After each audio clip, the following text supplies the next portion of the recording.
Pagi teman-teman semua, balik lagi dengan kami dari PT Philly Futures untuk di Market Weekly Outlook untuk minggu ini teman-teman ya. Nah, untuk mulai sebelumnya, mungkin sebelum bahas ke Economic Calendar, kita dikejutin berita ya Pak Yanto ya. Hari weekend kemarin gagal lagi. Gagal lagi untuk mencapai namanya peace atau damai. Nah, gimana tanggapan Pak Yanto?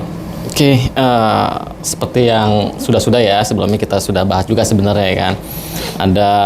Sebenarnya sudah ada cukup kemajuan lah sebenarnya tadinya kan gitu kan. Tapi memang pada akhirnya terjadi miss lah ya. Istilah kasarnya memang tujuan utama dari kedua belah pihak ini masih belum bisa terrealisasi lah gitu kan. Karena memang kepentingan dari masing-masing pihak ini masih cukup kuat ya untuk negaranya mereka masing-masing, dan tujuannya juga kan kita tidak tahu ya seperti itu kan. Tujuan utamanya sebenarnya apa sih yang mereka inginkan gitu kan, baik dari Iran maupun Amerika Serikat kan gitu. Karena pada dasarnya memang wilayah Timur Tengah ini menjadi sorotan yang cukup cukup ironi lah seperti itu kan, karena sudah beberapa kali terjadi ya, bukan kali ini aja untuk Iran sendiri.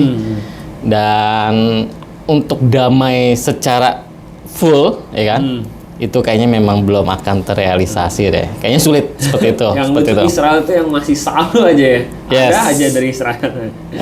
Memang kita ketahui ya, polemik ini memang susah lah ya setelah kasarnya seperti itu. Paling hanya bisa meredam sedikit ya kalau kita arahnya ke pasar ya, kita tidak akan terlalu jauh secara geopolitiknya ya, secara strategi itunya, tapi kita dampak ke pasar ya. Paling tidak dalam hal terbaru pasar ini sudah agak mulai mereda lah ya seperti itu kan. Hanya yang dikhawatirkan itu adalah justru tingkat inflasi nanti ke depannya seperti itu.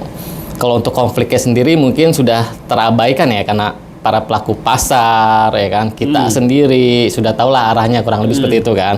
Nah, tapi bagaimana nanti ke depan tingkat inflasi dan langkah-langkah yang akan diambil oleh para bank sentral dunia seperti itu untuk ke depannya. Nah, itu paling kita akan mengulas ke arah sananya sih. Nah, untuk di minggu ini Pak, kalau di Economic Calendar memang minggu ini tuh banyak kan fokus di CPI, US PCE, dan juga PMI Pak. Iya, betul. Oke, kita bahas satu persatu ya. Kalau untuk di hari Senin ini, penggerak pasar utama itu dari beritanya Amerika Serikat itu tidak ada ya, seperti itu kan. Nah, kalau kita lihat di sini hanya dari Kanada, yaitu data tingkat inflasinya. Kalau kita lihat data tingkat inflasi di Kanada itu akan dirilis jam 7.30 seperti itu kan.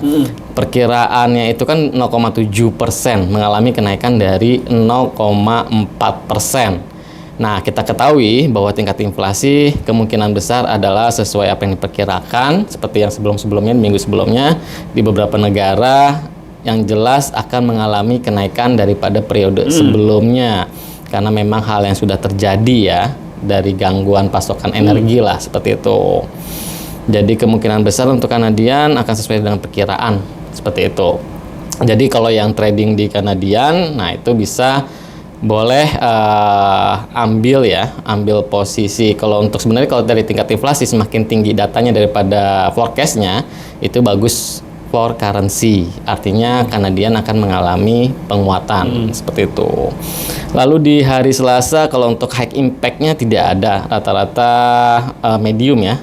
Nah, ini data tentang PMI baik sektor jasa maupun sektor manufaktur.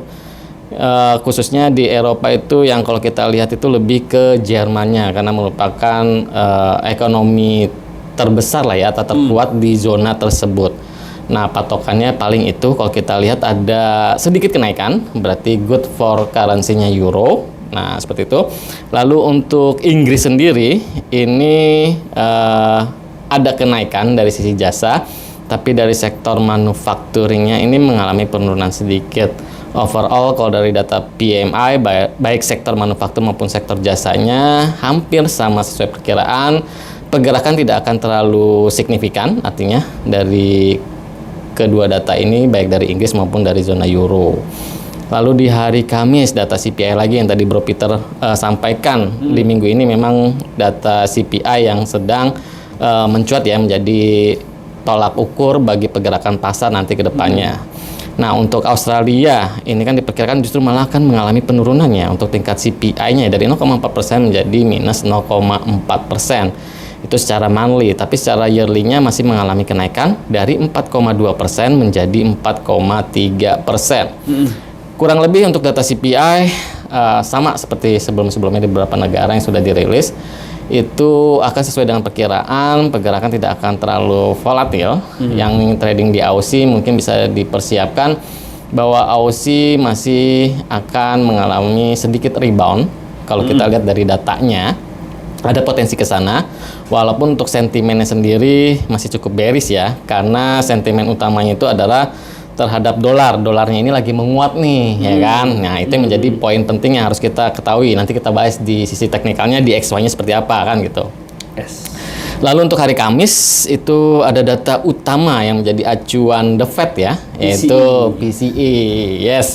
Untuk PCE sendiri ini diperkirakan mengalami kenaikan dari 0,2% menjadi 0,3%.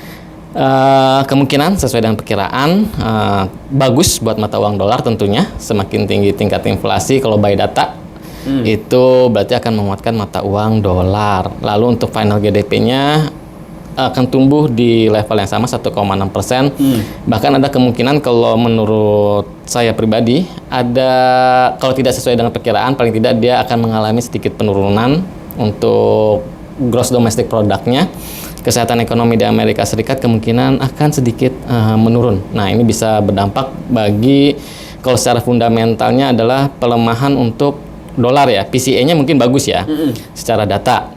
Tapi ntar sentimennya kita lihat kembali kan, berarti ada kemungkinan untuk tingkat suku bunganya akan ditahan untuk posisi saat ini di level 3,75% untuk jangka waktu yang lebih lama. Artinya penguatan dolar akan sedikit berkurang, tapi di final GDP-nya ini dia akan mengalami pelemahan untuk sisi dolarnya, karena kemungkinan besar adalah mengalami penurunan ya, seperti itu. Paling itu aja sih untuk hari Jumatnya. Consumer sentiment tidak akan terlalu jauh dari perkiraan. Jadi overall untuk di minggu ini apa yang diperkirakan dari periode sebelumnya dan nanti aktualnya itu tidak akan terlalu jauh, masih cukup stabil. Paling kita nanti fokusnya adalah langkah-langkah kebijakan apa yang akan diambil oleh bank sentral dunia, seperti itu sih. Jadi untuk minggu ini ada potensi untuk shifting ya Pak, dari USD bullish ke cenderung bearish itu ada? Ada. Makanya nanti kita akan melihat dari sisi teknikalnya, karena secara fundamentalnya masih cukup stabil lah ya, intinya gitu. Tidak, untuk dolarnya tidak akan terlalu menguat terlalu jauh ataupun melemah terlalu jauh, seperti itu juga. Nah Pak, mungkin boleh kita langsung ke chart aja. Mungkin kita mulai dari gold dulu deh, boleh. Soalnya kan tadi pagi kan sempat gap down cukup jauh juga ya. Nah, kita lihat nih. Ini saya menggunakan time frame daily terlebih dahulu ya. Nah, itu. Kita perbesar. Nah, untuk closingnya pada perdagangan hari Jumat ya, ini kan closingnya di 4155 ya kan. Lalu untuk opennya sendiri itu di 4157, artinya ada selisih 30 poin lah ya, atau 300 pip seperti itu. Untuk kenaikan gap up ya kan, ada gap up, artinya ada selisih ke atas seperti itu. Nah, untuk kedepannya pergerakannya apakah naik lebih lanjut atau turun lebih lanjut, seperti itu. Kalau kita lihat tadi time frame daily, ini ada 3 hari penurunan. Kalau kita sampaikan di minggu lalu ya, market outlook kemarin itu kita sampaikan 2 hari itu ada kenaikan ya, Senin, Selasa, lalu Rabu, Kamis, Jumat dia mengalami penurunan. Untuk weekly-nya masih cukup bearish. Sementara kalau kita lihat di time frame H4 nih ya, di time frame H4 ini ada potensi dia untuk rebound terlebih dahulu ya kan. Karena kenapa? Kalau kita lihat dari sisi candle ini yang terakhir bullish engulfing ini, lalu berikutnya tadi closing jam 12 ini bearish, tapi secara body dia masih ada di atas body bearish sebelumnya ini atau hammer ini ya kan, seperti itu. Hammer yang ini jadi kecenderungannya adalah naik lebih lanjut, menguji ya kan? Menguji area berapakah seperti itu kan? Paling tidak dia akan menguji level ini.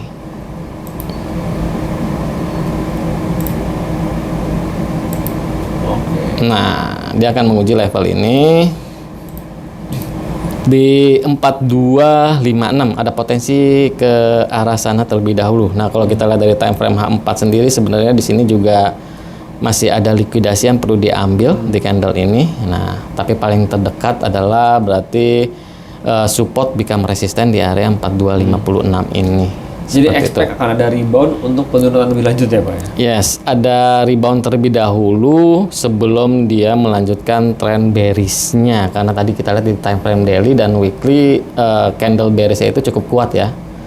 Seperti itu. Paling itu untuk gold. Apa kita lanjut ke DXY nih ya untuk Boleh DXY. Soalnya oke. kan minggu ini kan cukup berimpact banget ya untuk DXY ya. tuh, oke. Nah, untuk DXY-nya sendiri, ya kan? Tadi kita sampaikan untuk indeks dolar ini mengalami penguatan dari sisi fundamentalnya karena aset safe haven, ya kan? Lalu juga datanya tadi kita perkirakan juga masih cukup stabil atau masih cukup solid, tapi tidak terlalu signifikan. Nah, berdasarkan teknikalnya, ini masih akan menguat lebih lanjut. Tapi untuk saat ini paling nggak seminggu di minggu ini, seminggu ke depan, apakah dia akan mengalami kenaikan lebih lanjut atau bahkan ada penurunan terlebih dahulu? Oke, kalau kita lihat di time frame H4 nih, DXY ini masih cukup bisa menguji, ya kan? Menguji level ini, resisten terdekatnya di 101.13. Nah, lalu kenapa dengan goldnya itu mengalami kenaikan lagi secara teknikal? Mungkin kalau kita bisa lihat, kadang ya kan harusnya kan berbanding terbalik nih pergerakan gold dengan DXY ya. Akan tetapi kita jangan lupakan bahwa kedua pair ini merupakan adalah aset safe haven. Produk ini adalah merupakan aset safe haven. Jadi ketika permintaan aset safe haven cukup kuat, ada kecenderungan mereka berjalan beriringan. Artinya dolarnya, DXY-nya mengalami kenaikan, begitu juga dengan goldnya seperti itu. Itu yang perlu diperhatikan juga. Memang sifatnya beda ya Pak dengan pair-pair currency yang lain gitu. Yes, betul. Jadi kita lihat secara asetnya seperti itu kan. Karena sama-sama aset safe haven, ya itu paling untuk goldnya mungkin untuk kenaikannya hanya mengambil likuidasi yang ada, tapi kalau untuk potensi yang lebih kuatnya adalah dolarnya itu sendiri sih yang akan mengalami kenaikan lebih lanjutnya seperti itu dibandingkan gold. Paling itu aja. Jadi untuk mata uang lainnya itu masih akan mengalami tekanan lebih lanjut ya. Nah Pak, boleh aku request deh? Oke. Karena minggu ini ada tentang AUD ya tadi ya Pak ya? Aussie tadi ya, Nah, betul. boleh deh Pak, kita coba bedah AUD USD. Nah, ini. Oke, untuk Aussie kita lihat di time frame daily.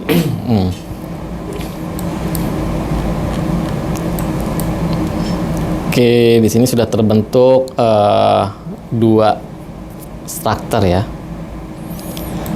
Yang pertama ini lower high, higher-nya semakin menurun, lower-nya semakin menurun. Nah, ini lower terakhir berarti kita tandai.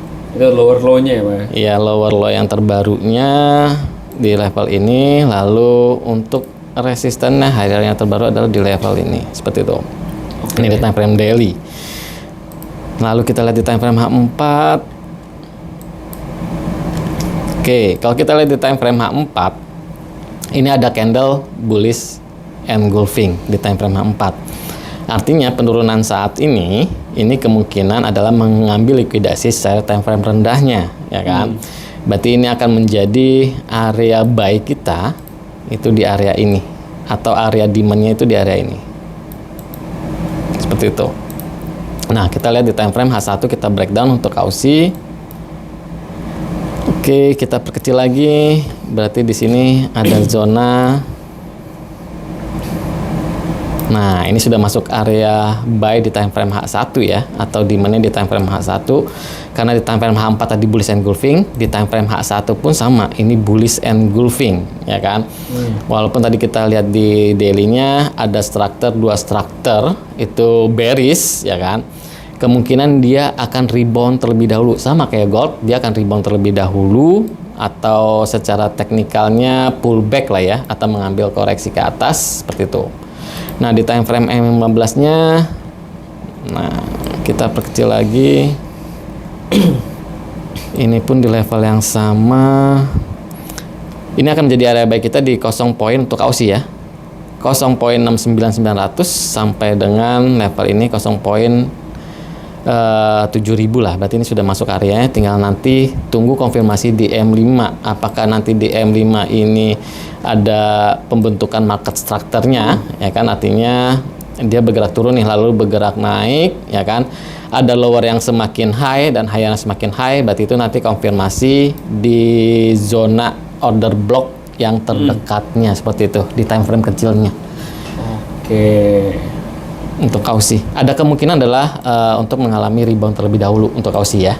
Jadi look for buy ya di Aussie ya, Bang? Yes, lagi melihat apa ya, konfirmasi untuk buy-nya paling tidak tadi levelnya sama 0,69900 sampai dengan 0,7000, tapi lihat konfirmasinya. Kalau tidak ada konfirmasi kita tidak perlu eksekusi, tapi itu yang kita pantau ya, seperti itu.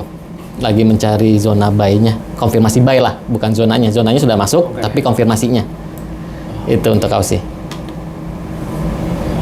Mungkin ada lagi. Udah sih, pakainya itu aja dulu ya kayak untuk minggu ini. Oke. Artinya untuk minggu ini cenderung itu masih cukup sideways ya. sideways ya. Artinya minggu ini karena kemungkinan untuk secara data itu masih tetap akan sama sesuai dengan perkiraan lah, tidak terlalu jauh. Secara teknikal pun hanya koreksi-koreksi atau pullback lah sifatnya seperti itu, reversal sedikit untuk mengambil likuidasi yang terdekatnya. Itu. Oke, mungkin cukup kali ya Pak. Sekian teman-teman untuk dari Market Weekly Outlook dari PT Philip Futures teman-teman ya. See you next time in the next video.